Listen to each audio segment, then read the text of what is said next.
Good morning, day 4. I'm at Mountain Crossing Cabin. That's the office behind me. About a half-mile walk down the hill from Neil's Gap. Spent the night here with a hiker named Z for Zeke. Z-Man. He has a lot of Z-Packs gear, which I'm sure they're happy to hear of. But spent the night here. Nice little place. If you walk up and there's cabins available, $70. If you reserve them, $120. And if you want to do a second night, it's still $72 or something like that. And they have a little lunch / supper in here. It's really reasonably priced, and chili's really good. I ate there last night. So the plan is to go to Hikes Gap and hike back. We're going to slack pack today. I'm going to be slack packing with Opus and his partner Bullet. They're hiking together for a while, and then Opus is going to pull off the trail.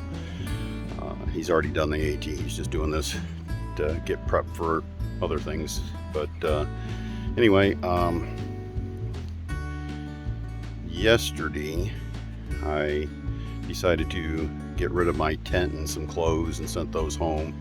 Bought a new tent. It's Nemo, and I'll be setting it up for the first time on the trail probably tomorrow night. I'm going to be staying here again tonight. But anyway,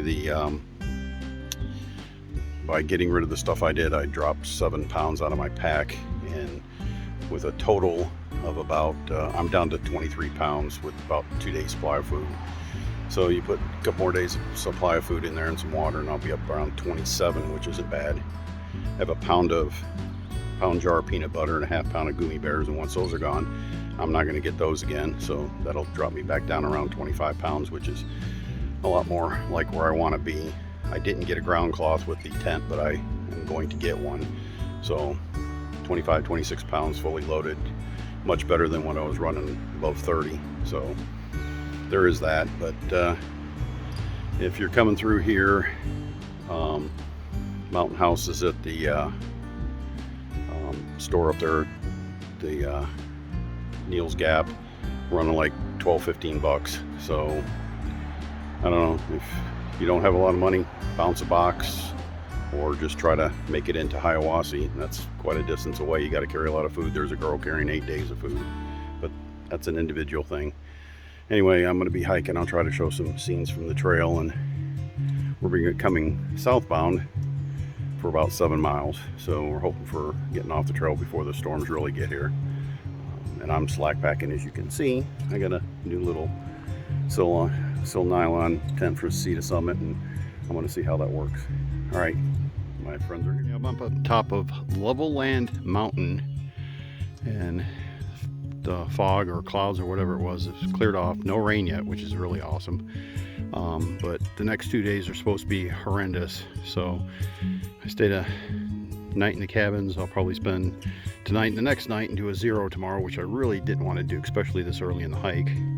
But I also really have a strange aversion to lightning, so I'm going to continue moving. Still in Level Land Mountain, but I figured I'd give a bit of an update. A lot of hikers on the trail, a lot of hikers, but I just wanted to talk about trail etiquette. If you don't know about hiking, and you're hiking in the mountains especially, or really anywhere there's hills, if you've got somebody with a heavy pack going uphill, really uphill has the right of way. That's just a hiker courtesy. And if you're a slack packer like I am, and you're going uphill and you've got somebody who's wearing a pack coming downhill, just go ahead and let them go by. You see a lot of people out here, and maybe they're out here the first time and maybe they don't understand, but somebody who's heading uphill could be hurting pretty bad, and stopping them for even a few minutes kind of isn't the greatest thing in the world for them. And it really sucks to get going again when you've got a big heavy pack on your back. And that leads on to the next thing. You all are responsible for yourselves, but pack weight here, I was sitting at the Neil's Gap, and they'll do a pack shakedown for you and tell you, your pack's too heavy or whatever. But I would say the average weight of a pack going in there was about 30 to 35 pounds easy. that's a pretty heavy pack. These are through hikers. My pack weight, like I said, is 23 pounds. I started out at 31 with everything I'm wearing and everything, and I felt that was too heavy. But I also don't want to hike without comfort, and there's one guy out here with an 8.1 pound backpack, and he's sleeping under a tarp, and he's got a 30-degree quilt, but not a good scene.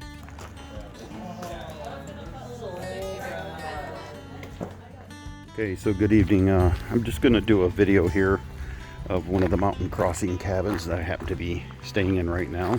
I'm going to end up staying here for probably a full 3 nights because of the upcoming weather, but as you can see, you're above a road, but it quiets down a lot, but it's got a pretty nice view off the balcony, and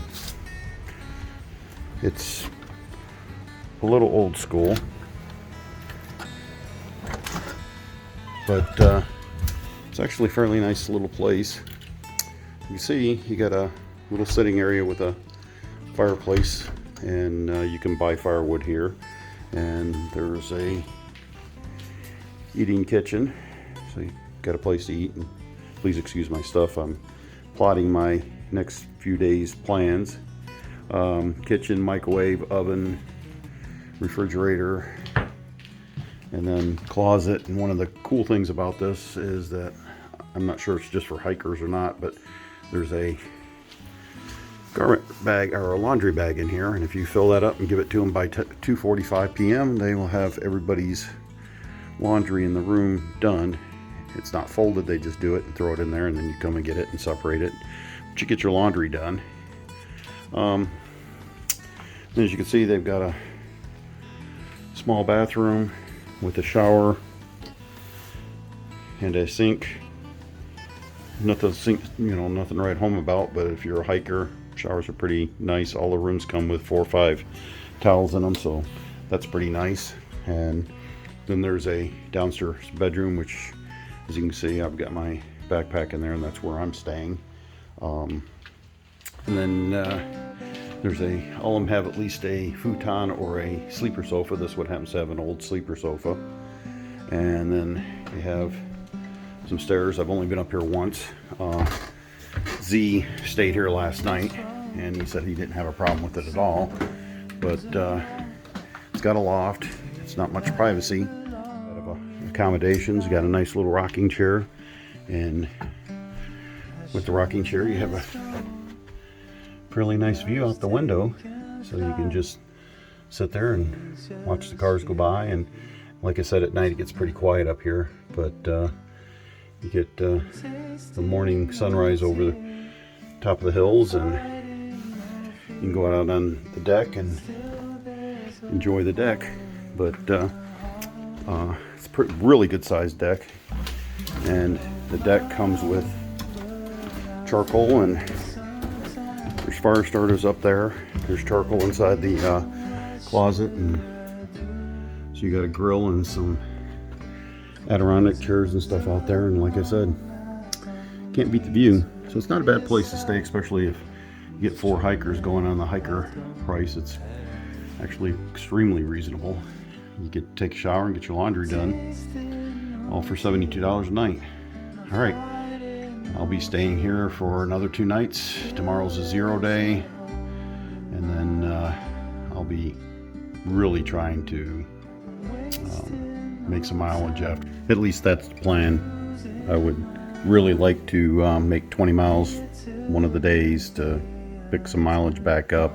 That would be Saturday, and maybe 20 miles on Sunday as well. But I can't control the weather, so it's all gonna really depend on that. I really hate having to jump out at Dix Creek Gap or Unicoi to go into town and wait out weather, but it looks like it's gonna be typical spring weather in the Georgia mountains. But hope everybody has a good night. See you on the trail.